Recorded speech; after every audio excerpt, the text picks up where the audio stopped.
Hello everyone.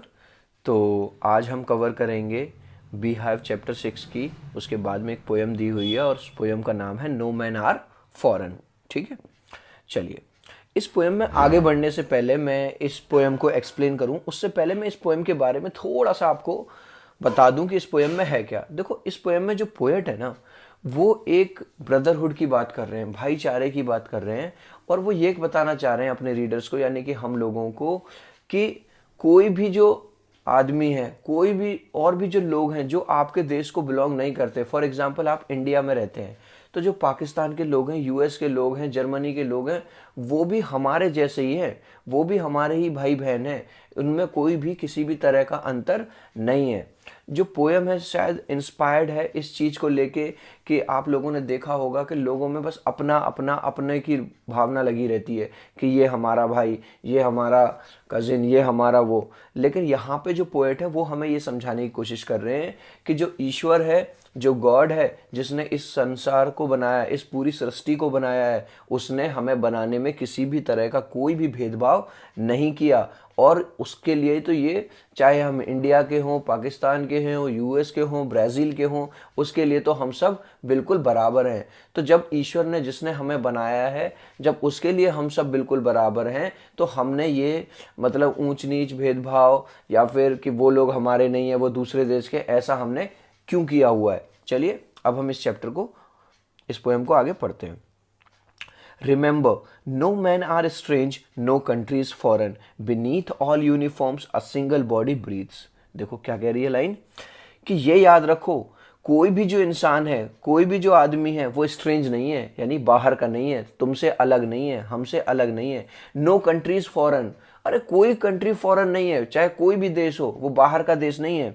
Beneath all uniforms a single body breathes. देखो यहाँ पे क्या कहना चाहता है पोएट, कि चाहे वो यूनिफॉर्म कौन पहनता है, एक सोल्जर, एक सिपाही, चाहे वो इंडिया का हो, पाकिस्तान का हो वो सोल्जर। अब वो वर्दी तो अपने अपने देश की पहनते हैं, लेकिन उस वर्दी के नीचे जो शरीर है, जो बॉडी है, वो क्या है, वो तो सेम है। सबकी एक नाक है, दो आंख है, एक सर है, दो पैर हैं, दो हाथ हैं। कहने का मतलब ये है कि पोएट ये कहना चाह रहा है कि उनकी उन यूनिफॉर्म के नीचे वो ही बॉडी है। जैसे हम सांस लेते हैं, अ सिंगल बॉडी ब्रीथ्स, वैसे ही चाहे वो पाकिस्तान के हों, चाहे वो ब्राज़ील के हों, चाहे वो यूएस के हों, चाहे वो किसी भी देश के हों, वो ही बॉडी है अंदर भी। Like earth, the land our brothers walk upon is earth like this in which we all shall lie. अब देखो यहाँ पे पोएट यूज कर रहा आर ब्रदर्स, हमारे भाई, यानी कि जो दूसरे देश के लोग हैं उनके, उन्हें भी पोएट क्या कह रहा है कि वो हमारे भाई हैं, वो कोई हमसे अलग नहीं है। हमारी तरह ही वो भी किस पे चलते हैं, वो भी धरती पे चलते हैं, अर्थ पे चलते हैं। हमारी तरह उनका घर भी अर्थ पे है, हमारी तरह उनका जो जीवन शुरू होता है वो किस पे शुरू होता है, अर्थ पे शुरू होता है, धरती के ऊपर शुरू होता है। Is earth like this in which we all shall lie. और जिस तरह हम अपना पूरा जीवन यापन करते हैं, पूरी जिंदगी बिताते हैं अर्थ के ऊपर, और लास्ट में हमें कहाँ मर जाना है, इसी अर्थ में हम अपना जीवन समाप्त कर देते हैं, इसी अर्थ में हमें मिल जाना है। अगर हिंदू हैं तो जैसे जला देते हैं तो अर्थ की मिट्टी में मिल जाना है, मुस्लिम है तो ग्रेव में, कब्र में चले जाना है। तो पोएट क्या समझाने की कोशिश कर रहा है कि कोई भी जो इंसान है वो फॉरेन नहीं है, विदेशी नहीं है भैया, सब हमारे भाई बहन हैं। और उसने एक एग्जाम्पल दिया सोल्जर वाला, कि चाहे वो किसी भी देश की वर्दी पहना हो, वो सोल्जर किसी भी देश का हो, लेकिन उसके अंदर वो ही बॉडी है, वो भी ऐसे ही सांस लेता है। और जहां हम रहते हैं, यानी कि हमारी जो मदर अर्थ है, हम उस पर अपना पूरा जीवन व्यतीत करते हैं और फाइनली हम उसी के ऊपर मर जाते हैं। और वो हमसे मतलब है यहाँ पे सारे देश के लोग। ठीक है, आगे चलते हैं। They too aware of sun and air and water and are fed by peaceful harvest by war's long winter starved. अब वो कह रहे हैं ईश्वर जिसने हम ये इस सारे संसार को बनाया है, उसने जैसे हमें सूरज दिया, सूरज से देने से मतलब है सूरज की रोशनी दी, सूरज से मिलने वाली हमें जो लाइट दी, हवा दी, पानी दी, ऐसे ही ये नहीं है कि इंडिया को दे दिया, पाकिस्तान को नहीं दिया, या ब्राज़ील को दे दिया तो चाइना को नहीं दिया, या ईश्वर ने ऐसा नहीं किया कि ये जो नेचुरल रिसोर्सेज हैं केवल रिच कंट्रीज को दे दिया और पुअर कंट्रीज को नहीं दिया। क्यों? क्योंकि ईश्वर के लिए तो सब कुछ बराबर है। तो ईश्वर ने जितने भी रिसोर्सेज थे, नेचुरल रिसोर्सेज थे, वो सारे कंट्रीज को दिए हैं, सबको बराबर दिए हैं।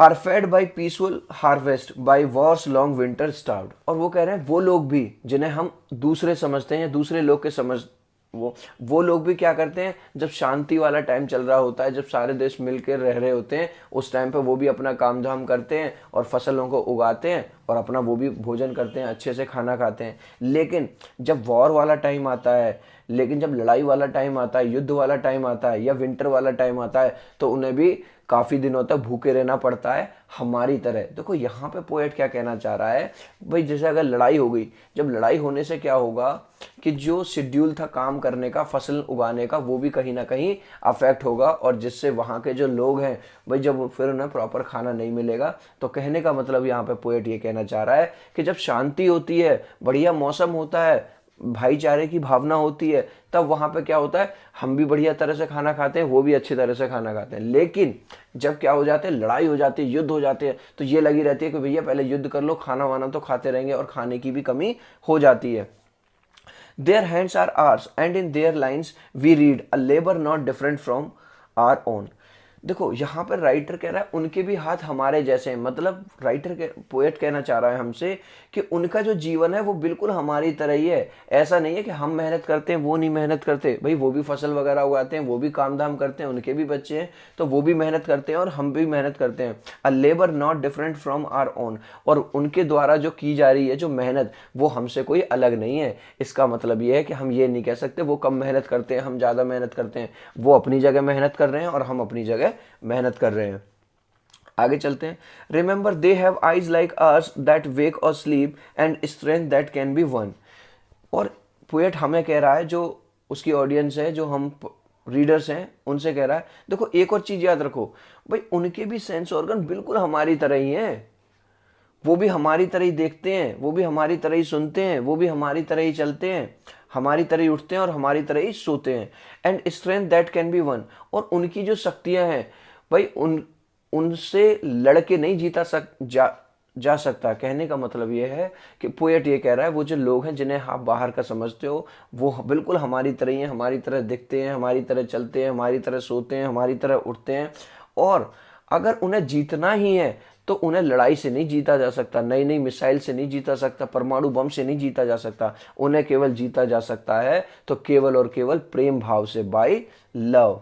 इन every land is common life that all can recognise and understand.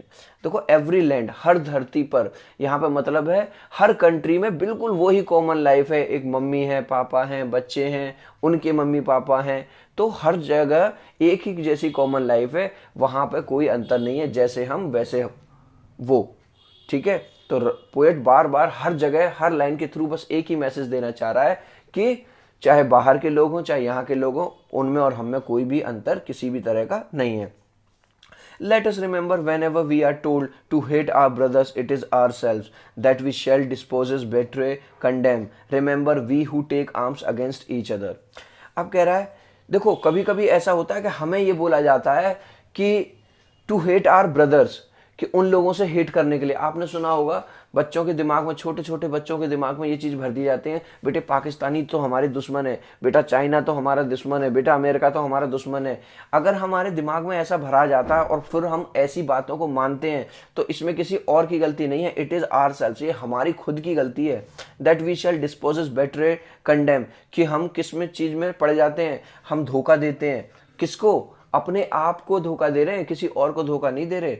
अपने आप के साथ अपने आप की बुराई करते हैं अगर हम इस तरह का काम करते हैं, यानी कि दूसरे लोगों की, यानी जो दूसरे कंट्री के लोग हैं उनके बारे में बुरा बोलते हैं या बुरा समझते हैं। Remember we who take arms against each other, और याद रखना ये हम ही हैं जो एक दूसरे के खिलाफ, आर्म्स का मतलब होता है हथियार, वेपन्स, ये हम ही हैं जो एक दूसरे के खिलाफ क्या यूज करते हैं, हथियारों का यूज करते हैं। और जब हथियारों का यूज करते हैं, अगर हम हथियारों का यूज करेंगे, उनके देश के 2 लोगों को मारेंगे, तो कल को वो भी हमारे देश के 2 लोगों को मारेंगे, जिसमें नुकसान किसी और का नहीं है, इसमें नुकसान खुद हमारा ही है।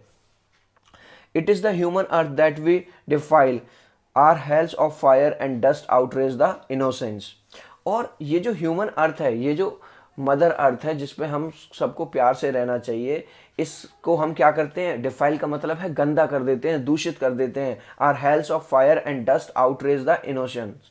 और जो हमारी जो गुस्से की आग है, नरक की जो आग है, वो क्या कर देती है, आउटरेज कर देती है, खराब कर देती है इनोसेंस, मतलब जो मासूमियत है उस चीज को क्या करेगी भाई, अगर वॉर होगा तो ब्लड शेड होगा, ब्लड शेड मीन्स खून खराबा होगा, उधर के लोग मरेंगे, इधर के लोग मरेंगे, तो इससे क्या होगा, जो एक अच्छा एटमॉस्फेयर है अर्थ का, जो एक प्रेम भाव का, सद्भावना का, एक दूसरे की हेल्प करने का, वो क्या है, खराब होता है। Of air that is everywhere our own, remember no man are foreign and no countries strange. और वो जो हवा है जो कि ईश्वर ने बनाई है हर जगह, यहाँ पे हवा से मतलब है माहौल, वो जो माहौल है बिल्कुल एक जैसा है, बहुत बढ़िया माहौल है, वो क्या होता है, वो हर जगह एक जैसा है, ठीक है। अगर हम उसे दूषित करेंगे तो वो हर जगह खराब हो जाएगी। तो हमें कैसे रहना चाहिए, हमें बहुत ज़्यादा प्यार से रहना चाहिए, किसी को भी दूसरा नहीं समझना चाहिए। और देखो एक चीज़ और ध्यान देने वाली है, पोएट ने जिस लाइन से शुरू किया था, remember no man strange no countries foreign, उसी लाइन पे खत्म किया, remember no man are foreign and no countries strange. कोई भी इंसान बाहर का नहीं है और कोई भी देश बाहर का नहीं है, सारे ही देश अपने जैसे ही हैं और सारे ही लोग अपने ही जैसे हैं, सब अपने ही भाई बहन हैं। सो आई होप आपको ये जो पोएम है क्लियर हो गई होगी। अगर ये आपको एक्सप्लेनेशन अच्छी लगी हो तो प्लीज़ लाइक करिए, सब्सक्राइब करिए। Thank you so much.